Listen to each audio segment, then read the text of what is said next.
उडीद वडे आणि चटणी कशी बनवायची आहेत आपण पटकन रेसिपीला सुरुवात करूया।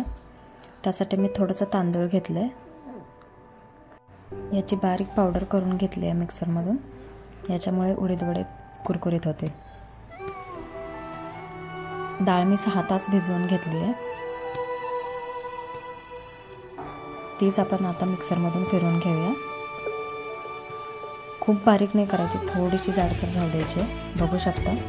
आणि खूप पाणी पण नाही घालायचं, याप्रमाणे घट्ट मिश्रण झालं पाहिजे। या पाण्याचा तुम्ही फेकून न देता वापर करू शकता, पीठ मळताना वगैरे ते घेऊ शकता। आता सगळं वाटून घेतलेलं याच्यामध्ये सोडा आणि मीठ घालूया आणि याला चांगलं फेटून घेऊया।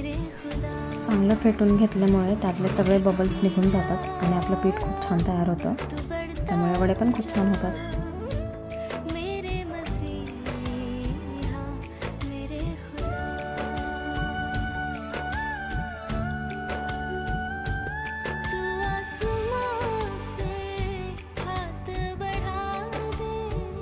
आता यामध्ये अर्धी वाटी वाटलेले तांदूळ घालते। तुमच्याकडे तांदळाचे पीठ असेल तर ते पण वापरू शकता। थोडं थोडं करून मी मिक्स करते यामध्ये, याच्यामुळे थोडेसे कुरकुरीत होतील आणि छान लागतील।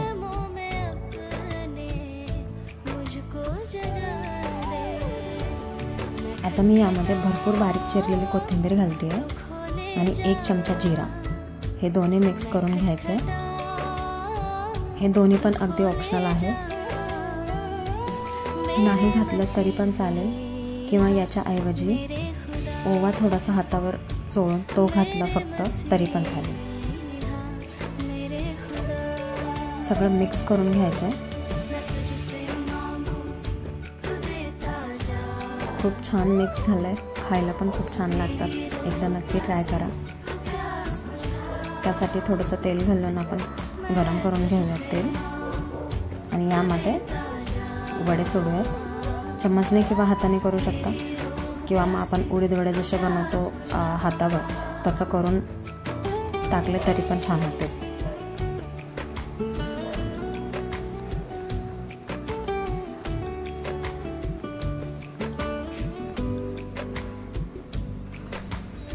स्टार्टिंगला थोडंसं मीडियम गॅसवरती भाजून घ्या, रंग येईपर्यंत। छान लालसर रंग आला पाहिजे तोपर्यंत भाजत राहायचं। जास्त टाइम नाही लागत, पटकन होणारी रेसिपी आहे आणि खायला पण खूप छान लागते।